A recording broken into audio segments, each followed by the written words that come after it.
Para ver el análisis en alterna con microcap vamos a utilizar un RRC. Está formado por una resistencia de 50 ohmios, una bobina de 10 milihenrios y un condensador de 10 microfaradios. La fuente de alimentación es una sinusoidal de valor de 10 voltios pico de amplitud, un kilohercio de frecuencia y una resistencia interna de 1 micro para que se comporte como un componente ideal. Vamos a análisis, transitorio, y nos abre la ventana de configurar los límites. Lo primero que tenemos que tener en cuenta es el tiempo de simulación. Está ahora mismo marcado, ya está configurado toda esta ventana de los límites del análisis. Está marcada que nos muestre el estado estacionario con esta casilla.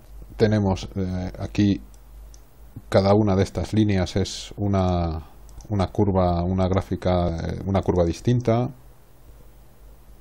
Los colores con los que se van a dibujar las distintas curvas.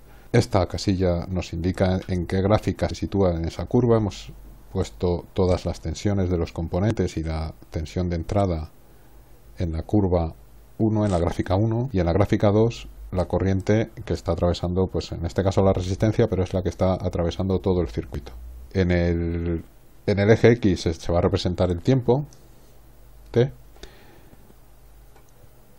En el Y, ya hemos dicho, en la gráfica 1 tensiones, en la gráfica 2 corrientes, y los rangos se configuran de la siguiente forma.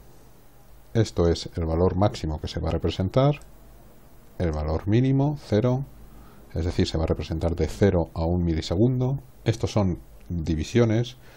Cada 0,25 milisegundos va a haber una división. En el rango Y, 10 voltios, menos 10 voltios, el mínimo, y cada 2 voltios una división.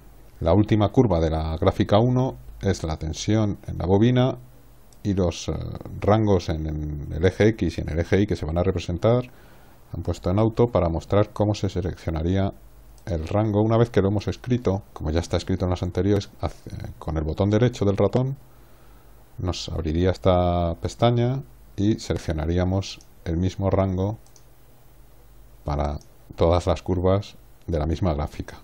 En la gráfica 2 se ha seleccionado el mismo rango para el eje X, y para el rango Y se selecciona en automático para que nos elija una visualización correcta. Al realizar la simulación nos aparecen las distintas curvas que hemos seleccionado, la tensión en la fuente, la resistencia, condensador y bobina, todos en la gráfica 1, y en la gráfica 2 la corriente que está atravesando la resistencia. Si quisiéramos tomar valores sobre las curvas, activaríamos los cursores.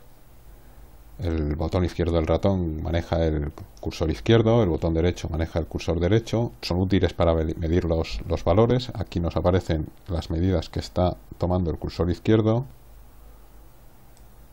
Según me desplazo, lógicamente van variando estos valores.